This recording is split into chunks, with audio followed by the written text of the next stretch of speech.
आप देख रहे हैं स्वराज भारत लाइव, सच कहने का साहस। मैं स्वर्गीय उपेंद्र प्रसाद वर्मा की पुत्री अंबिका वर्मा। आप सारे मीडिया कर्मी को मेरा नमस्कार। और मैम, कल तेजस्वी यादव जी का आगमन है जमालपुर विधानसभा में, उसमें मैम क्या कहना चाहेंगे आप? मैं कहना चाहूँगी, कल हमारे भव्य मुख्यमंत्री जी, जो आने वाले मुख्यमंत्री जी आने वाले हैं, मैं आप सबसे अनुरोध करूँगी कि फुल्का मैदान में कल दोपहर में आप सब आए। ये मेरा आग्रह है। जैसा कि जमालपुर विधानसभा में मैम पिछले 15 वर्षों से जदयू के नेता शैलेश कुमार जी ने अपना यहाँ पे अड्डा बैठाए, उससे क्या कहना चाहेंगे आप? उन्होंने जो अपने जो कार्य किया है वो मुझे कहीं दिख नहीं रही है। हमारे टाइम में जब हमारे पिता स्वर्गीय उपेंद्र प्रसाद वर्मा जी और आदरणीय लालू जी के कार्यकाल में हमारा रेलवे कारखाना जिस तरीके से ऊंचाइयों पे था, अब वो नीचे आता जा रहा है और मुझे यहाँ कोई भी विकास होते हुए दिख नहीं रहा है। मैम, जैसा कि यहाँ पे महागठबंधन से अजय सिंह कांग्रेस से उम्मीदवार हैं, वैसे में किस मुद्दों पे सर मतलब कि यहाँ पे वर्ग जा रहे जनता के बीच? उनका पहला मुद्दा है रेलवे कारखाना और स्नेहा, उन पे उनकी जांच चाहते हैं। और बहुत जगह जिस तरीके से महिलाएं, उनको रोजगार चाहिए और हमारे नए युवक को जो रोजगार चाहिए, जो हमारे तेजस्वी जी ने वादा किया है कि पहली कैबिनेट में वो 10 लाख युवाओं को रोजगार देंगे। जी मैम, बताइए शिक्षा भी क्या कहना चाहेंगे आप? शिक्षा पे आप देख सकते हैं कि सब स्कूल में से खिचड़ियाँ ही बट रही हैं, शिक्षा नहीं बट रही है। आप अगर जाएं तो शिक्षक को देखें तो उसे अगर उनसे सोमवार या भूगोल का आप स्पेलिंग तक पूछे तो उन्हें पता नहीं होता है। और जिस तरीके से हमें ठगने का काम किया जा रहा है 15 सालों से, यही किया जा रहा है कि जंगल राज। तो आज की राज क्या है? क्या वो मंगल राज है? आप देख सकते हैं, न वृद्धा पेंशन मिल रहा है किसी को, न शिक्षा में उन्नति है। सर, क्या लगता है इस बार परिवर्तन होगा? बिल्कुल परिवर्तन होगा। माननीय नीतीश कुमार हमारे जो थे, बिहार के सारे लोगों को गर्व था उन पर, लेकिन पिछले चुनाव से अब जो अभी वर्तमान में चुनाव हो रहा है, हमारे मुख्यमंत्री झूठी बोल रहे हैं। माननीय तेजस्वी यादव ने 10 लाख रोजगार का योजना के लिए मंच पर जब बोलना शुरू किया तो आपको शायद पता होगा कि सब मंच पर नीतीश कुमार यही बोल रहे थे कि 10 लाख पैसा कहाँ से लाएगा, जो 10 लाख युवाओं को रोजगार देगा तो ये पैसा कहाँ से लाएगा। तो मैं पूछना चाहता हूँ माननीय नीतीश कुमार से कि आज के तारीख में आप 19 लाख रोजगार जो ला रहे हैं, तो आप बिहार से पैसा कहाँ से लाएंगे? और रहा 7 निश्चय का सवाल, तो ये बहुत बड़ा झूठ का पिटारा है, भ्रष्टाचार का पिटारा है। माननीय मुख्यमंत्री जी हमारे कहे थे कि मिट्टी में मिल जाऊंगा लेकिन भाजपा के साथ नहीं जाऊंगा। आज नीतीश कुमार अल्पसंख्यक समुदाय का वोट लेकर के प्रजातंत्र में लोकतंत्र की हत्या करके उनके गोद में बैठने का काम किया है और बीजेपी के साथ तो मिट्टी में मिल ही गए। मुख्यमंत्री ने जो कहा उस पर तो वर्डिंग है नहीं। और आज जब 10 लाख युवा को वो जब रोजगार दे रहे हैं, तो पहले तो बीच में इन्होंने बात को पहले कहा कि कहाँ से पैसा लाएंगे, अब जब बीजेपी वाले ने हवा दिया तो फिर ये 19 लाख को रोजगार दे रहे हैं। तो अब मैं पूछना चाहता हूँ कि माननीय मुख्यमंत्री नीतीश कुमार 19 लाख का पैसा कहाँ से लाएंगे? अगर ये 19 लाख का पैसा ला सकते हैं तो हमारे माननीय तेजस्वी यादव 10 लाख का पैसा बिहार सरकार से क्यों नहीं उपलब्ध करा के युवाओं को रोजगार दे सकते हैं? इसलिए हमारे युवा सरकार जो आने वाली तेजस्वी की है, इसको आप पूरा समर्थन दें और जो कह रहे हैं वो करेंगे। पहले कैबिनेट की मीटिंग में जो उन्होंने वादा किया है उसको जरूर पूरा करेंगे। पूरा परिचय सर दीजिए। मोहम्मद मोबिन चांद, समाजसेवी, बिहार विधानसभा, जमालपुर विधानसभा।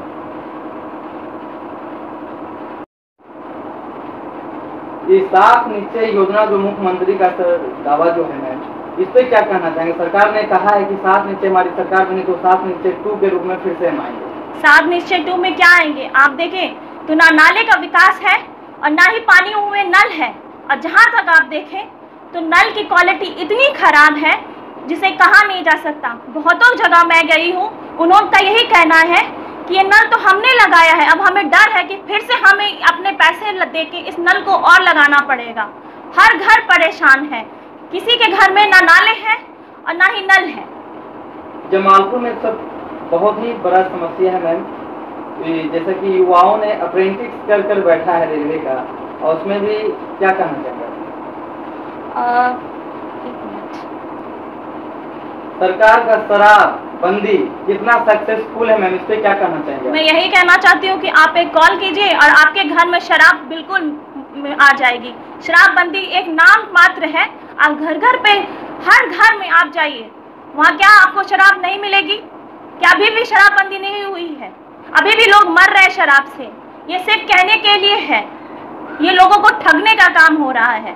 तो क्या लगता है शराबबंदी नहीं हुई? शराबबंदी बिल्कुल नहीं हुई है। जहाँ तक मुझे मालूम हुआ है, जहाँ तक मैंने जाना है कि शराब अभी भी लोगों के घर तक पहुँच जा रही है। मैम अपना पूरा परिचय दीजिएगा। मैं स्वर्गीय उपेंद्र प्रसाद वर्मा की बेटी अंबिका वर्मा। मैं स्वर्गीय उपेंद्र प्रसाद वर्मा की पुत्री अंबिका वर्मा राजद की एक कार्यकर्ता हूँ। सर, जैसा कि अप्रेंटिस में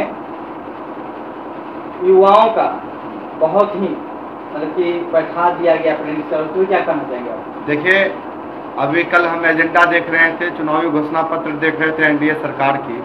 उसमें कहा गया क्या 19 लाख की रोजगार की बात करते हैं।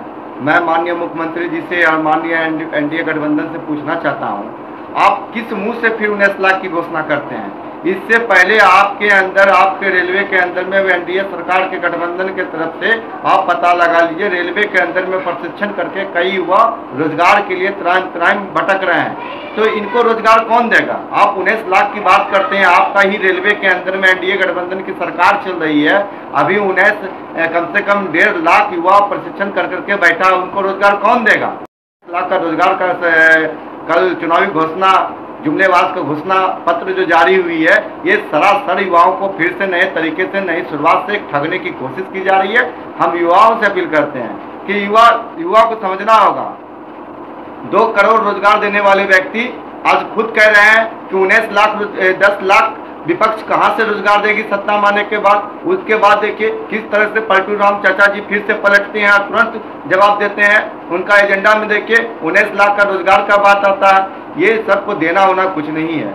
ये पहले रेलवे के अंदर में भी देखिए कई ऐसे एग्जाम को कभी युवाओं का भविष्य के साथ में खेल चुके हैं। बीपीएससी के एग्जाम में देखिए फिर खेल चुके हैं। तो इसलिए युवाओं से अपील करते हैं, ऐसी सरकार पर भरोसा कर करके फिर 5 साल अपने लाइफ को बेहतरीन तरीके से बर्बाद ना करें। मैं उम्मीद करता हूँ युवाओं इनकी पलटू चाचा को पलटते हुए देखा है और रोजगार पर भी आने के बाद, जीतने के बाद पलटेंगे। इसलिए युवाओं से अपील करेंगे कि 10 लाख रोजगार पर आप विश्वास बनाए रखिए और तेजस्वी की सरकार आपको विश्वास रखिए कि आपको 10 लाख रोजगार की मुहैया करवाएंगे ये सरकार। और बाकी जो लोग 19 लाख की बात कर रहे हैं, ये सिर्फ घोषणा और चुनावी पत्र में 2 करोड़ युवाओं को ठगने का कार्य करने वाला व्यक्ति फिर 19 लाख पर आ गए, कल 0.0 पर आ जाएंगे। इसलिए साथियों, बलगलाना नहीं है, जुमलेबाजों से सावधान रहने की जरूरत है।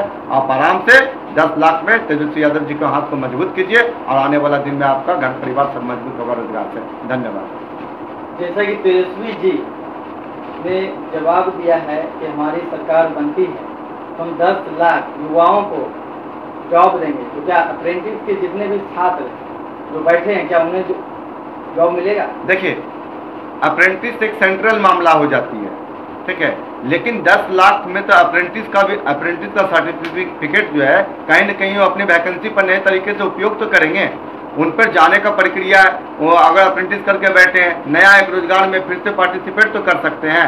अगर उस पर भी नहीं होता तो आने वाला दिन पर हम लोगों की सरकार बिहार में बदल रही है, एनडीए की सरकार सत्ता दिल्ली में भी बदलेगी। और धैर्य रखिए, यह सरकार अगर जो नहीं मानती, आने वाला केंद्र सरकार भी हम लोगों को करेंगे। और हम लोग तेजस्वी यादव जी से मिल करके भी इस बात को करेंगे कि कम से कम कौशल विकास योजना के तहत में जो जिस तरीके से केंद्र सरकार ने छलने का कार्य किया, रेल युवाओं को छलने का काम किया, अपने रोजगार 10 लाख रोजगार में इनको भी किसी न किसी प्रक्रिया में बहाल की जाए।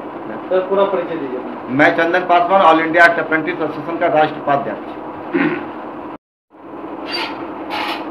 सरकार का ये जल जीवन हरियाली पे क्या कहना चाहेंगे आप? जैसे कहा आपने जल जीवन हरियाली, मुझे हरियाली तो नहीं, जल जरूर दिख रहा है। पिछले साल की बात है, जब पटना में बाढ़ आया था तो हमारे आदरणीय उप मुख्यमंत्री जी सुशील मोदी जी हमें छोड़कर भाग चुके थे। जहां तक आपको भी पता, यहाँ जनता बेहाल थी और मैं इस बार भी चुनाव क्षेत्र में जब गई, उन्होंने एक ही बात कही कि एक बार भी हमारे मंत्री, ग्रामीण विकास मंत्री जी ने बाढ़ के समय पे एक बार हमें देखा तक नहीं। वो हमेशा अपना पेपर तान के वो अपने आवास निकल जाते हैं, एक बार रुक के गरीबों की बात भी सुनते नहीं हैं। कोरोना जैसे महामारी में मैम क्या कहना चाहेंगे, सरकार कितने सफल रही और कितनी विफल रही? जिस तरीके से आपने देखा है, हमारे आदरणीय तेजस्वी जी ने कोरोना काल में लोगों को खाना बंटवाया, तो उन्होंने हमारा वो भी बंद करवा दिया और आप खुद भी बंद थे, तो हमें अपना कार्य भी करने नहीं दिया। और आपने कहा कि हम दिल्ली में बैठे हुए हैं, हम दिल्ली में कहाँ थे? हम लोग लोगों की, जनता की सेवा कर रहे थे। और जिस तरीके से आपने कहा कि हम दिल्ली में थे, हम लोग दिल्ली में नहीं थे, हम यहीं थे, और आप पटना में रह के आप अपने आवास में थे, ना कि आप लोगों के बीच में थे। सरकार ने कहा है कि हम हर खाते में 1-1 हज़ार रुपये और पिछले 3 से 4 महीने तक राशन बिल्कुल गरीबों को, जनता को फ्री मुफ्त मुहैया कराया गया। उस पर क्या कहना चाहिए? मुझे तो ये नहीं लगता कि लोगों के पास अनाज पहुंचा भी है।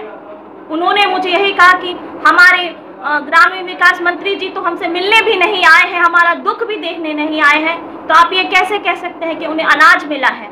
उन्होंने साफ इनकार किया है कि ना उन्हें 1,000 रुपये मिले हैं, ना उन्हें अनाज मिला है।